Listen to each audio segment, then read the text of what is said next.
Ésaïe, chapitre 29. Malheur à Ariel, cité dont David fit sa demeure. Ajoutez année à année, laissez les fêtes accomplir leur cycle.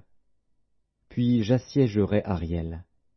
Il y aura des plaintes et des gémissements, et la ville sera pour moi comme un Ariel. Je t'investirai de toutes parts, je te cernerai par des postes armés, j'élèverai contre toi des retranchements.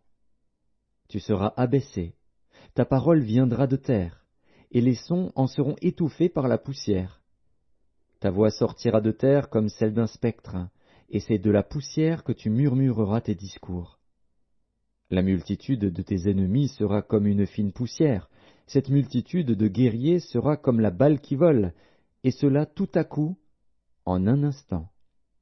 C'est de l'Éternel des armées que viendra le châtiment, avec des tonnerres, des tremblements de terre et un bruit formidable, avec l'ouragan et la tempête, et avec la flamme d'un feu dévorant.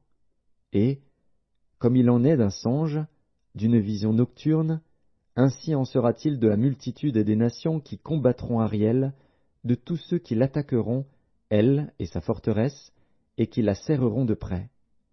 Comme celui qui a faim rêve qu'il mange, puis s'éveille, l'estomac vide, et comme celui qui a soif rêve qu'il boit, puis s'éveille, épuisé et languissant. Ainsi en sera-t-il de la multitude des nations qui viendront attaquer la montagne de Sion. Soyez stupéfaits et étonnés, fermez les yeux et devenez aveugles. Ils sont ivres, mais ce n'est pas de vin. Ils chancellent, mais ce n'est pas l'effet des liqueurs fortes. Car l'Éternel a répandu sur vous un esprit d'assoupissement. Il a fermé vos yeux. Il a voilé vos têtes. Toute la révélation est pour vous comme les mots d'un livre cacheté que l'on donne à un homme qui sait lire, en disant « Lis donc cela » et qui répond « Je ne le puis, car il est cacheté » ou comme un livre que l'on donne à un homme qui ne sait pas lire, en disant « Lis donc cela » et qui répond « Je ne sais pas lire » Le Seigneur dit « Quand ce peuple s'approche de moi, il m'honore de la bouche et des lèvres, mais son cœur est éloigné de moi, et la crainte qu'il a de moi n'est qu'un précepte de tradition humaine. C'est pourquoi je frapperai encore ce peuple par des prodiges et des miracles, et la sagesse de ces sages périra, et l'intelligence de ces hommes intelligents disparaîtra. Malheur à ceux qui cachent leurs desseins pour les dérober à l'Éternel, qui font leurs œuvres dans les ténèbres, et qui disent « Qui nous voit et qui nous connaît ?»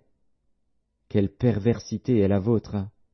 Le potier doit-il être considéré comme de l'argile, pour que l'ouvrage dise de l'ouvrier « Il ne m'a point fait » pour que le vase dise du potier « Il n'a point d'intelligence » Encore un peu de temps, et le Liban se changera en verger, et le verger sera considéré comme une forêt. En ce jour-là, les sourds entendront les paroles du livre, et, délivrés de l'obscurité et des ténèbres, les yeux des aveugles verront. Les malheureux se réjouiront de plus en plus en l'Éternel, et les pauvres feront du Saint d'Israël le sujet de leur allégresse. Car le violent ne sera plus, le moqueur aura fini, et tous ceux qui veillaient pour l'iniquité seront exterminés, ceux qui condamnaient les autres en justice, tendaient des pièges à qui défendait sa cause à la porte, et violaient par la fraude les droits de l'innocent. C'est pourquoi ainsi parle l'Éternel à la maison de Jacob, lui qui a racheté Abraham. Maintenant Jacob ne rougira plus. Maintenant son visage ne pâlira plus. Car, lorsque ses enfants verront au milieu d'eux l'œuvre de ses mains, ils sanctifieront mon nom. Ils sanctifieront le Saint de Jacob, et ils craindront le Dieu d'Israël. Ceux dont l'esprit s'égarait acquerront de l'intelligence, et ceux qui murmuraient recevront instruction.